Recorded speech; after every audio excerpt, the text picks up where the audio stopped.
mohli napočítat, abyste viděli, jak kůň mění nohu ve cvalu. Raz, dva, tři, 4 dělá, 2, 3, raz, 2, 3, raz, 2, 3, raz, 2, 3. Krásně a musí to být tedy v té správné nohosledu, čili nesmíte jít přeskok jenom předu, ale i vzadu. Paní Hajková dělá teď přeskoky, dokonce co 2, raz, 2, raz, 2, se nepohled, 2, výborně.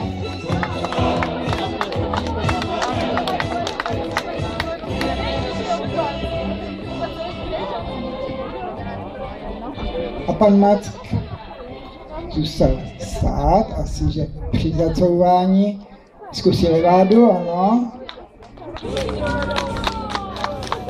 Paní Hajková s Vraníkem dělala taky přeskok a travery ve cvalu, to znamená překrok ve cvalu vlevo a vpravo, takový cikcák. A pan Mack dělá španělský krok, přední nohy toho koně jdou do výšky. Paní Hajková ukazuje prodloužený cval a zkrácení a přeskok.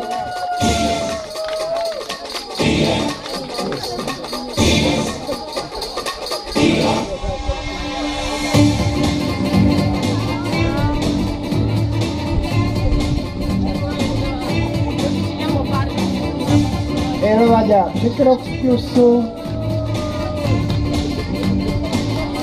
Romana Hajková nám ukáže před tribunou, před věží právě teď Pia.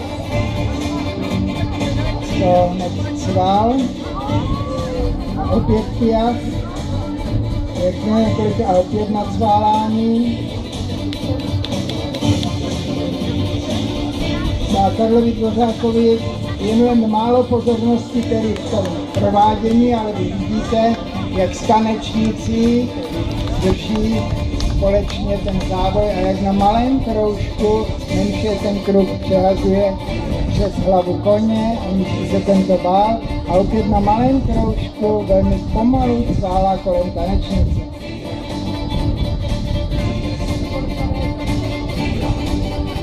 Pan Mack opět couvá, takže pravděpodobně opět leváda, ano. Tentokrát byla velmi dobrá. Paní Romana Hajková nám teď ukáže, ano, tak to byl už filmový kousek s tím, že před nimi nohami ten kůň opravdu zacvičil. Dvořák taky dělá levádu.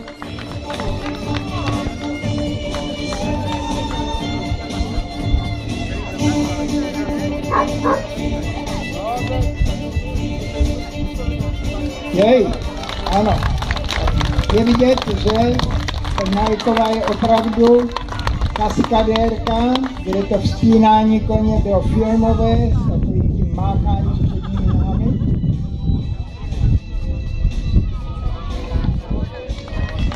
Takže děkujeme všem, kteří nám předvedli překrásnou barevnou ukázku, tedy panu Pavlu Mackovi, Karlu Dvořákovi, Ilje Hejlové a Romaně Hajkové. Samozřejmě i tanečnici Karla Dvořáka a Kristýně Kleinové.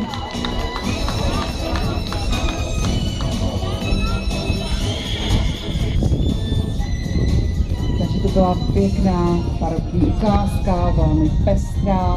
Ještě jednou se pozdravíme s účastníky této ukázky. No a vidíte už sami v rohu vpravo, že se nám připravuje Ozdřej Kvadra z Německa, která za chviličku nastoupí.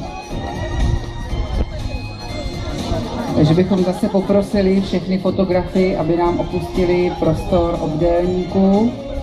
No ale dejte pozor, protože před tribunami budou právě defilovat aktéři barokní ukázky.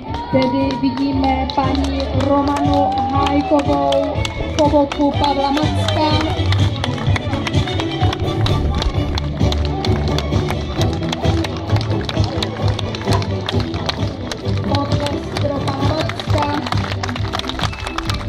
Samozřejmě Sakramol ze Spáda.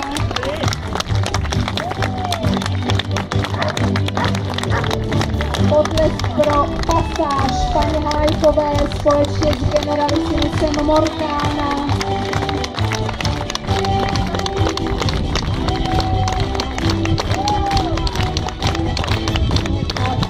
Piaffa, ano, a paní Hejlová společně s Generalissimusem dnes se Sakramoře Mantová a pan Dvořák. Pan Dvořák se Siglaví Pakra Bazilika nám předvádí nádhernou piaffu.